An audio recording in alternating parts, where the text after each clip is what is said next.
Muito bom dia a todos. Vocês estão escutando bem aí atrás, tá? É um desafio muito grande, em pouco espaço de tempo, a gente poder compartilhar com vocês aqui aquilo que a gente gostaria.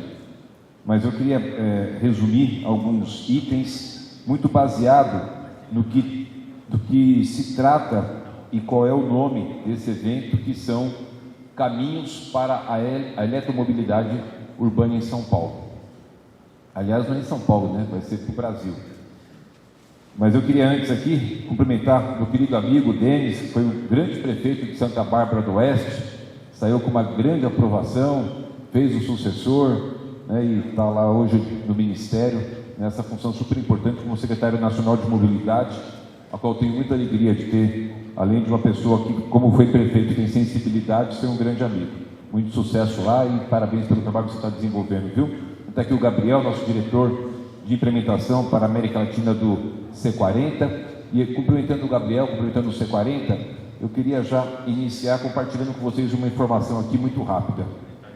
Eu havia solicitado para o C40, em 2021, um estudo para falar quantas mortes a gente evitaria fazendo a substituição dos nossos ônibus a diesel por ônibus elétricos.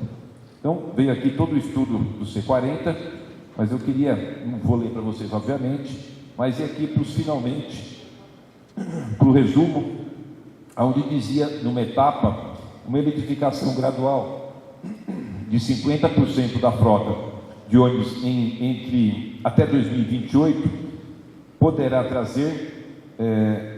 poderá evitar a morte, 151 mortes prematuras evitadas entre 2022 e 2028.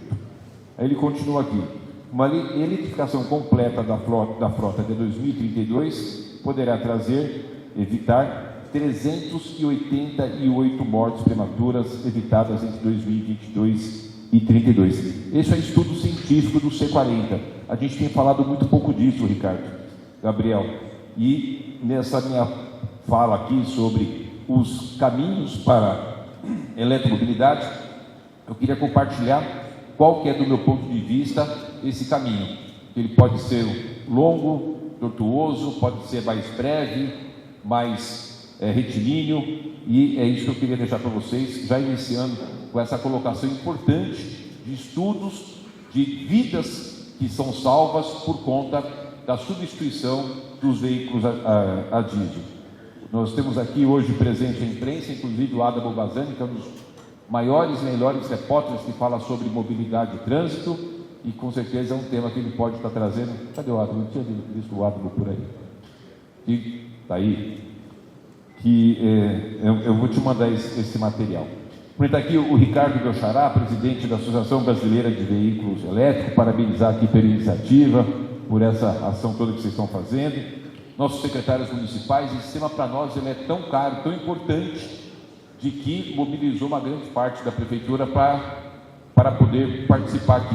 O próprio prefeito, esse aqui que lhes fala, também nosso João Manuel, presidente da SP Regula, aqui o Luiz Arellano, que já foi elogiado pelo nosso secretário nacional, que é o nosso secretário da Fazenda, a Ângela Granda, nossa secretária de Relações Internacionais, Rodrigo Goulart, secretário de Trabalho e Desenvolvimento Econômico, o Renato Nalini, nosso secretário de Mudanças Climáticas. A Prefeitura de São Paulo foi a primeira prefeitura do país a poder criar uma secretaria específica para tratar desse tema tão importante, e a gente tem ainda a alegria de ter sido pioneiro, ter essa secretaria com muita importância e ter a pessoa do quilates do nosso querido Dr. José Renato Nalini, que inclusive quando foi presidente do Tribunal de Justiça levou a vara lá para Santa Bárbara do Oeste e instalou lá, né?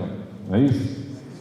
E você vê, né, Nalini, as pessoas não esquecem quando tem lá uma conquista dessa, e ainda levou uma juíza, né? Levou a vara e ainda levou uma juíza lá para Santa Bárbara do Oeste. Nosso Renato Nalini, também o Rodrigo Achiuchi, nosso secretário do Verde e Meio Ambiente, que foi prefeito de Suzano durante 2 mandatos, saiu com mais de 80% de aprovação, fez o sucessor. Aí eu falei, não vou perder essa experiência, toda essa vivência, né, convidei para vir nos ajudar aqui e tem feito um grande trabalho que eu queria agradecer muito. Celso Caldeira, nosso secretário de Mobilidade Urbana e Transporte, que também tem essa missão de cuidar de um sistema que transporta 7 milhões de passageiros por dia, e além de transportar 7 milhões de passageiros por dia, ter também essa missão de, junto com os demais secretários, fazer as nossas mudanças da nossa frota para que tenhamos ônibus não poluentes. O Victor Hugo, nosso presidente da SP Trans, né, que junto com o Celso vem fazendo esse trabalho importante. João Manuel, já falei. Luciana Feldman, chefe de gabinete lá da Secretaria de Mudanças Climáticas, e está fazendo aqui o nosso cerimonial. Também aqui com a gente, nosso sempre vereador, Adilson Amadeu, está aqui junto com a gente. Enfim, representantes aqui das empresas, vocês estão participando, os patrocinadores. Recebo aqui também que chegou o nosso Coronel Telhada, está aqui, nosso prefeito da Lapa, que está acompanhando a gente aqui. Enfim, gente, muito rápido, caminhos. Quando a gente recebeu os dados que eu acabei de falar para vocês, que eu encomendei para o C40 em 2021, da quantidade de pessoas que a gente pode evitar as mortes, das doenças cardiorrespiratórias, das questões de saúde principalmente, a gente falou, bom, como é que a gente resolve essa questão? E aí, pegando os dados, 64% da emissão de dióxido de carbono que é emitido na cidade de São Paulo são provenientes dos 7 milhões de carros. 55% disso dos nossos ônibus e dos nossos caminhões da coleta de lixo. E aí, com essas informações, falei, bom, precisamos fazer essa substituição, tirar esses ônibus a diesel, tirar esses caminhões da coleta de lixo a diesel por veículos não poluentes, por veículos elétricos. E aí é que está o que eu queria enfatizar do tal do caminho. Eu já viajei muitos locais do Brasil, do mundo, e muitas reuniões, igual essa aqui, na cidade de São Paulo, tratando desse tema de mudanças climáticas, de eletrificação, de meio ambiente. E vou confessar para vocês, que escutei muito blá, blá, blá, blá. Muita coisa que é bom, que tem que fazer, que é bacana, que é bonito, e escutei muito pouco daquilo que já foi efetivamente feito. Eu falei, nós vamos mudar esse negócio. Nós vamos partir para uma situação de efetivamente fazer. E hoje a gente já tem esse resultado, como a gente falou aqui. Ontem entregamos mais 120 ônibus elétricos, chegamos a 760 ônibus, mais os veículos, os ônibus que são os trólebus, nós estamos com 961, viu, Chuchu? Faltou um aí na sua conta, 961 ônibus eletrificados na cidade de São Paulo e avançando bastante. Quando a gente resolveu pôr a mão na massa e enfrentar essa questão e avançar nisso, vieram os nossos possíveis obstáculos, e que a gente precisa falar com todo mundo, com os prefeitos, vamos falar com as pessoas, de quais são os obstáculos, vamos dizer como solucionar os obstáculos. Era a questão do custo. Um ônibus a diesel, R$700 mil. Um ônibus elétrico, 2 milhões e 400. Bom, quem é que paga essa diferença? E aí, o Arelano desenvolveu, com a nossa equipe da Fazenda, um modelo de que essa diferença a Prefeitura de São Paulo iria fazer o aporte através de financiamento. Como a gente arrumou a casa e nós elevamos a cidade de São Paulo para o patamar de AAA na FIT, que é a agência internacional que classifica os países, estados e municípios com relação à sua saúde financeira, nós, com essa condição, tivemos aí a possibilidade de fazer os financiamentos. E começamos a fazer o trabalho de buscar esse recurso. Nós levantamos 6 bilhões e 600 milhões. É isso mesmo. 6 bilhões e 600 milhões para aquisição de ônibus elétricos. Então, a empresa que tem a concessão de ônibus nossa, ela vai, do valor do ônibus elétrico, ela vai pagar o valor que seria o a diesel para ela trocar, e a prefeitura entra com a diferença no financiamento, que a gente abate isso durante o nosso contrato. E por que a prefeitura está fazendo? Porque a gente precisa do quê? Boas taxas, tem uma carência e prazo para que você coloque esse sistema em pé. Por que falar que alguém vai colocar um ônibus de 2 milhões e 400, 2 milhões e meio no lugar de ônibus de 700, e isso vai ser fácil? Não vai ser fácil. Se você não tiver o caminho para equacionar isso, não vai sair para lugar nenhum, vai ficar só no blá blá blá e não vai sair do lugar. E aí o que a gente precisa fazer? Entender que esse modelo financeiro, para que isso possa verdadeiramente acontecer, a gente foi fazer o levantamento. Será que isso para em pé? Porque de poemas, né, de histórias, de coisas bonitas, floridas, a gente está cheio. Se não tiver concretude dos atos, não adianta, você perde muito tempo, e a gente não pode perder tempo. E aí, para a gente poder levantar, se valeria esse investimento, né? Obviamente do ponto de vista da saúde, do ponto de vista do meio ambiente, sim, mas a gente sabe que também não se vive e não se consegue colocar todas as políticas públicas se você não conseguir viabilizar economicamente. E aí é algo que eu queria que vocês pudessem repetir para todos os prefeitos, todos os gestores, com relação ao desenho da estruturação financeira do negócio. Quando você tem um ônibus a diesel, pegar o caso de São Paulo, obviamente cada cidade vai ter suas diferenças pelo tamanho, pelo percurso, né? Pegar o caso de São Paulo, um ônibus a diesel nosso, ele consome de diesel 25 mil reais por mês. A gente gasta 25 mil reais por mês de óleo diesel. O elétrico, fazendo o mesmo percurso, vai gastar 4 e pouco. Para arredondar, vamos por 5 mil. A gente vai ter o quê? Uma economia de 20 mil reais por mês. 20 mil reais vezes 12, quanto que é, Ricardo? O Ricardo é bom de matemática. 240 mil reais. Vezes 10, Rodrigo. Rodrigo é melhor de matemática. 2 milhões e 400. Ou seja, a própria economia que você tem do diesel para o elétrico, você consegue pagar o ônibus elétrico. Só que você vai ter, como eu disse aqui, um período de 10 anos, lembrando que o ônibus elétrico ele dura 15 anos. Então a gente tem um ganho por conta da economia nesse investimento. O que falta fazer, Denis? Ter financiamento, prazo para poder amortizar esse investimento. E aí vem outros ganhos. Obviamente que o ônibus elétrico ele vai ter um custo menor de manutenção, vai ter um custo menor no sistema de saúde, vai ter um custo menor para o operador, e faz uma diferença enorme, enorme, para a principal pessoa do ônibus, que não é o dono do ônibus, não é o passageiro do ônibus, é quem dirige o ônibus, que ele convive com aquele negócio ali mais tempo do que qualquer coisa, ele vai ficar o seu período de trabalho sem ter aquele barulho, né, com uma condição muito melhor para a sua atividade profissional e, portanto, para a sua saúde. Então a gente tem muitos ganhos. Então a gente precisa colocar essas questões para as pessoas entenderem. Por que falar, olha, vamos fazer eletrificação, porque a gente vai proteger o meio ambiente, vai melhorar a saúde, e jogar no colo dele uma situação que ele não vai entender que ele tem mecanismos para poder fazer aquilo se concretizar, não vamos chegar em lugar nenhum. E São Paulo já está fazendo e deu exemplo. E aí a gente está fazendo, como eu falei para vocês, a questão dos ônibus, da nossa polícia municipal. Nós colocamos 50 viaturas elétricas. Nós temos hoje bastante ações para poder fazer eletrificação e incentivo para o privado. Por exemplo, o Rodrigo Goulart me lembrava aqui. Nós temos uma lei que a nossa cota parte do IPVA, só fazer um parênteses, IPVA você paga para o Estado, mas 50% do valor de IPVA vai para o município ao qual está a placa.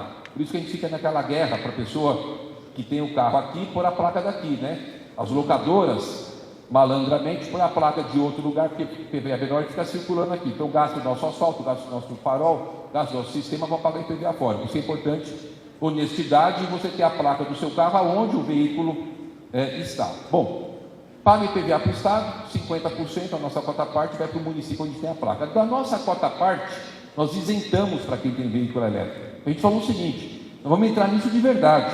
Lembra que eu comecei a falar no início da minha fala, que não era para fazer de forma teórica, de forma utópica, mas na realidade, estamos dando isenção da nossa cota parte. E várias ações que a gente tem desenvolvido para poder verdadeiramente avançar, porque nós temos, e cada um de vocês, a certeza da importância para o meio ambiente da saúde, da importância que é fazer a eletrificação. Obviamente, nesse processo todo, a gente teve alguns problemas, que não esperávamos, que era a tal da energia. Você vai ter um carro a gasolina, você precisa ter um posto de gasolina que põe gasolina. Você vai ter um carro a diesel, você precisa ter um posto para botar o do diesel, ou ter um tanque na sua garagem. Ninguém imaginava que a gente ia pegar ônibus elétrico e não ia ter a tal da tomada para carregar, porque a gente tem uma empresa aqui irresponsável chamada Enel, que não sequer dava o respaldo de ligar a energia nas garagens para carregar. E aí isso vai atrás da solução. Foi onde a gente achou o tal da BES, que são aquelas baterias para colocar, e o Celso esteve lá com o Victor na China, eu também fui, e aí fez o contrato, e a gente está com essa parceria com a empresa de BES, sem ter que colocar o CAPEX para poder carregar os ônibus. Aí a gente vai solucionando os problemas. Enfim, a minha mensagem para vocês é de que quando a gente quer fazer, a gente faz, mas se a gente não equilibrar essa questão do custo-benefício de forma com que a gente possa verdadeiramente avançar, a gente não anda.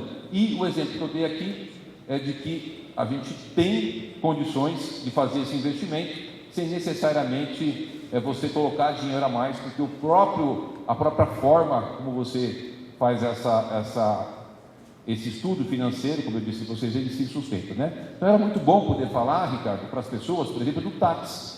E se ele pegar o táxi, ele vai gastar 5 mil de gasolina, e se ele for elétrico, ele vai gastar 1.000. Então ele economiza 4 e paga a prestação de um valor maior, e praticamente paga o seu carro. Então essas coisas falam um pouquinho para a gente colocar das vantagens do elétrico, que não é só a questão do meio ambiente e da saúde, mas também ele tem um ganho financeiro. É só fazer a conta, né? A gente colocar isso para as pessoas.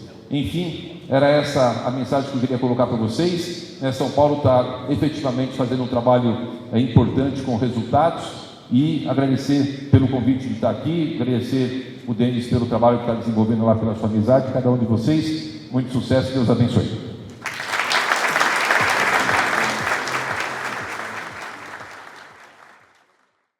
Hoje eu acho que é muito importante esse evento aqui, organizado pela Secretaria Municipal de Mudanças Climáticas, né, junto com o C40, junto com a associação aqui com o Ricardo, com a Secretaria de Transporte, né, os caminhos para poder fazer a eletrificação, que a gente precisa discutir esse tema e colocar verdadeiramente as experiências positivas como São Paulo vem tendo, e os ganhos do ponto de vista do meio ambiente, da saúde, da questão de se colocar de pé esse projeto com relação à questão do seu custo, do seu investimento, porque a gente não vai conseguir fazer com que nada verdadeiramente seja colocado de pé se você não tiver condições financeiras de sustentar aquilo. Por isso eu fiz questão, na minha fala aqui, colocar que o investimento no ônibus elétrico, onde custa 2,4 milhões, em vez de um ônibus a diesel de 700 mil reais, ele se paga quando você coloca nessa análise o custo que você tem do diesel e da energia.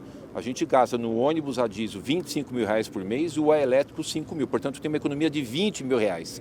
No ano, 240 mil. Em 10 anos, 2,4 milhões. Ele se paga no decorrer do processo. O que precisa? Financiamento, carência e boa taxa de juros para poder fazer essa aquisição. Então, a gente tem um sistema possível de ser feito, né? Hoje, no nosso país, nós estamos com sobra de energia, está sobrando energia. É muito mais barato, então a gente vai sair de um produto que é altamente tóxico e poluente, que é o diesel, e muito caro, para um produto que não é poluente e que é mais barato, portanto, obviamente que requer todo o empenho, todo o esforço para que a gente possa avançar nessa questão da eletrificação dos veículos, na questão da eletromobilidade. Perfeito. Adamo. Prefeito, ainda na questão econômica do ônibus elétrico, né? Um ponto ontem que não deu tempo de perguntar, a atualização sobre o financiamento do governo chinês, né, de 560 milhões de reais aproximadamente, depende da cotação do dólar, né? Ontem foi citado, mas eu queria saber em que pé está, né? E havendo essa vantagem econômica do ônibus elétrico, não seria também interessante para a capital criar, sei lá, algum subsídio, algum incentivo para que plantas industriais sejam instaladas aqui desse tipo de ônibus? Olha, a gente está sempre à disposição para escutar, né? Mas a questão do incentivo, eu acho que ele requer mais sobre a questão de financiamento, né? Por isso que a gente tem os bancos, que são os bancos estatais, tem o BNDES, que ao invés de emprestar dinheiro para Venezuela, para Cuba, para outros países, né, que possa fazer os investimentos aqui. Porque a gente tem demanda, e eu acabei de dar aqui a conta, né? É o que tem sido feito. Por exemplo, dos 6 bilhões e 600 milhões, nós temos 2 bilhões e meio que é proveniente do BNDES, uma parceria importante com o governo federal. Tem recurso do Banco do Brasil. Então, acho que o que pesa muito nessa questão é a questão do financiamento. Se tiver necessidade de a gente fazer algum aporte, algum apoio, evidentemente a prefeitura está à disposição. Mas a indústria, ela só precisa disso, que coloque uma taxa de juros para ela poder investir, né? Você tem uma Selic de 15%, aí você quebra os caras. Né? Então você precisa ter para esse setor, que tem uma repercussão muito importante na questão do meio ambiente, na emissão de dióxido de carbono, principalmente na questão da saúde. É importante que o governo federal tenha uma visão do ponto de vista, que eu falei, das instituições financeiras federais, né? Para poder apoiar, que eu acho que já vem apoiando. Okay. Do governo chinês, só não cortando... Do governo chinês está tudo certo, a questão dos recursos, está aprovado a operação. Eu não saberia te dizer agora quanto que já foi de reembolso, mas se fosse perguntar para o Arellano aqui, se já teve reembolso. Mas está para assinar o contrato, né? Já está pronta a minuta só para assinar o contrato. Ok, rádios comunitárias. Tudo bem, prefeito. A pergunta ela é simples, na verdade. Como está a questão da meta para esse número de frota? A gente teve ontem a entrega de 120, a frota é a maior do país. Até o final do mandato existe uma meta já pensando nos desafios, tanto de abastecimento com a Enel, quanto da questão financeira que você tem aplicado aqui. A nossa meta é 2.200 ônibus. Esse ano a gente vai chegar até o início da COP em 1.000 ônibus eletrificados na cidade. E a gente vai ter até dezembro mais 200. 1.200 ônibus até o final desse ano. Eu acho, pelo modelo que a gente desenhou, por essas vantagens que eu coloquei, a gente tendo o financiamento e a indústria tendo capacidade de produção, acho que a gente consegue avançar.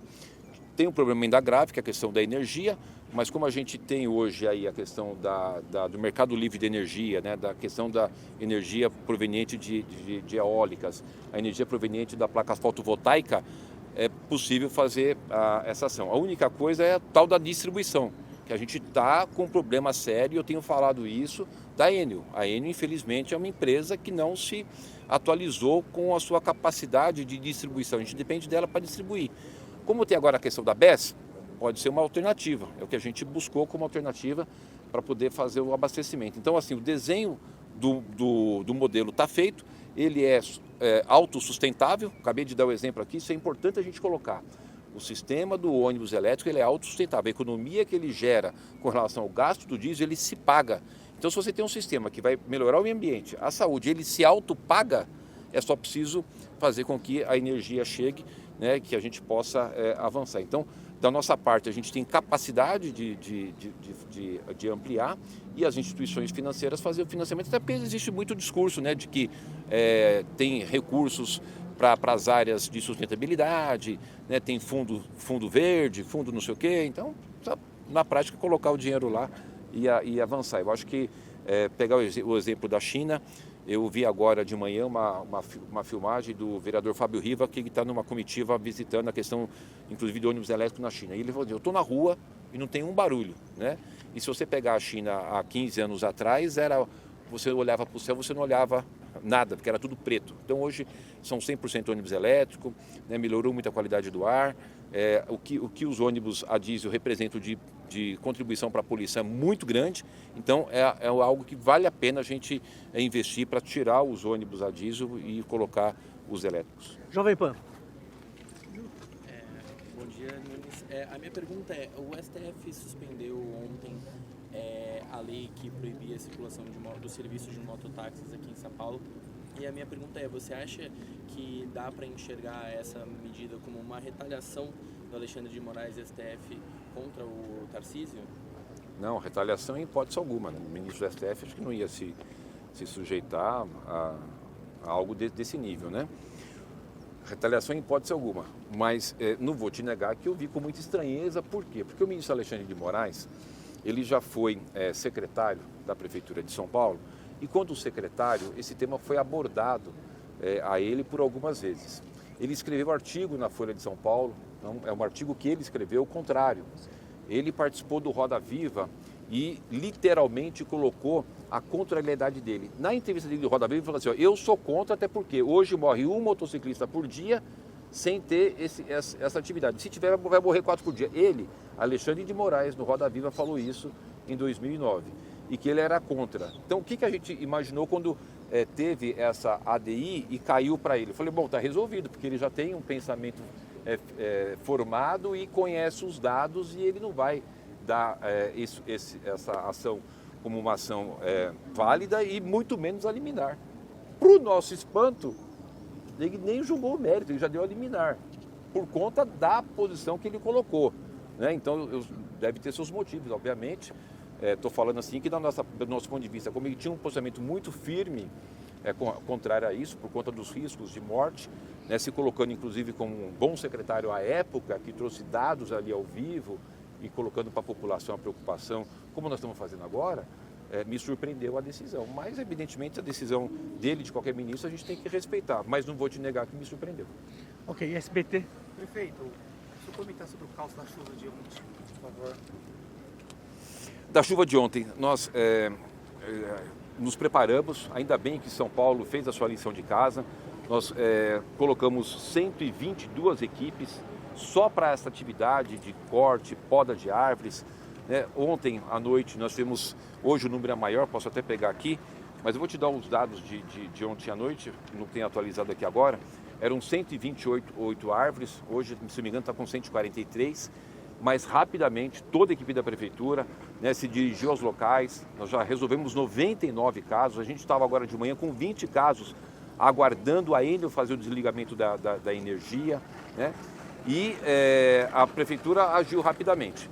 Agora tem algumas situações que a gente está demorando um pouco mais, porque tem que esperar realmente a Enel fazer o desligamento de energia quando essa árvore está em contato com a rede energizada. Eu não posso colocar em risco a vida dos nossos colaboradores, dos nossos funcionários.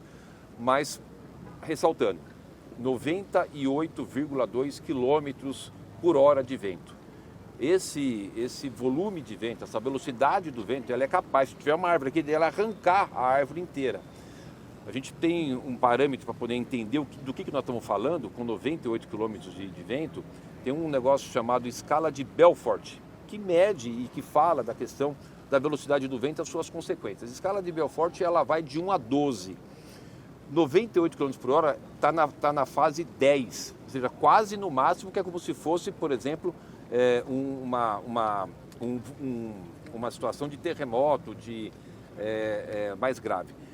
98 quilômetros é algo assim que não teria como, numa cidade com 650 mil árvores, né, você não ter a queda dela, porque naturalmente um vento com essa velocidade ele vai. A escala 9, para você ter ideia, ele destelha, tira todas as telhas de um telhado, é capaz de tirar todas as telhas de um telhado.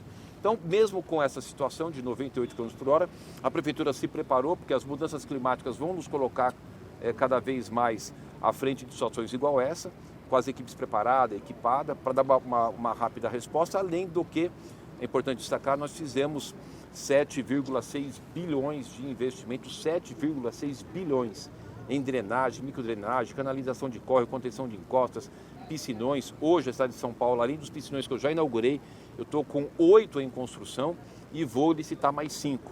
Então, a cidade de São Paulo tem a sua contribuição para fazer frente a essa situação das mudanças climáticas e tem o nosso orçamento climático, que nesses 2 anos serão de 40 bilhões de reais. Ok, muito obrigado, gente. Obrigado, prefeito.